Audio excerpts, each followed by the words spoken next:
The Analyst in Sri Lanka, brought to you by the Volkswagen Touareg, the great all-rounder.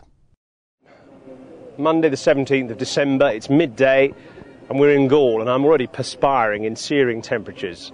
England behind me are warming up in the rebuilt Galle Cricket Stadium, which of course was destroyed in the tsunami of 2004. And in fact it's still a bit of a building site with stands being completed as we look. Some of the surrounds are a bit quagmire-ish, even the pitch actually looked a bit damp.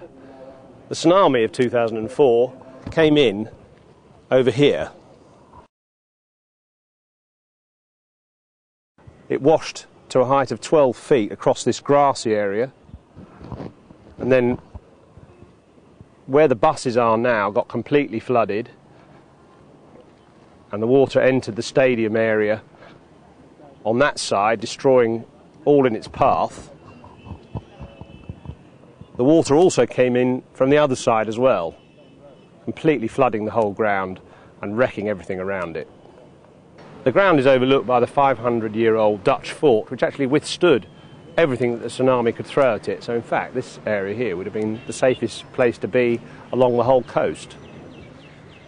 Major fundraising has made it possible to rebuild this ground just 2 years after all the devastation. Remarkable to get it ready for a test match in that time. And England, after 2 days of attending charity functions and various openings connected with the tsunami, are now back in the serious business of preparing for this third test. And Michael Vaughan outlined how important the game was. It's very hard to even imagine what it was like.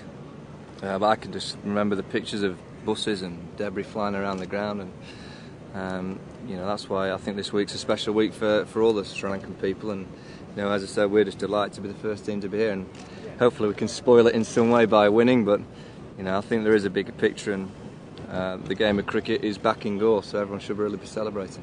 Michael Vaughan knows England must win this test match to level the series, otherwise England slip to 5th in the ICC test rankings, which isn't good news at all. The pitch, well, it's a bit of an unknown quantity. It looks a bit like rolled snot when I looked at it earlier. It certainly has a putty-like sort of texture. It could do anything.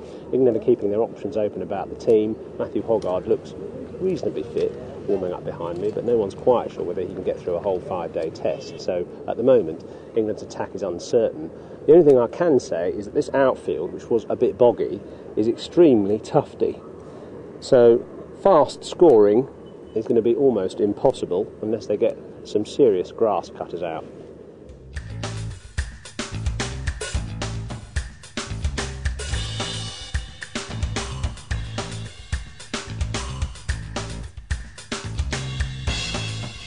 The Analyst in Sri Lanka, brought to you by the Volkswagen Touareg, the great all-rounder.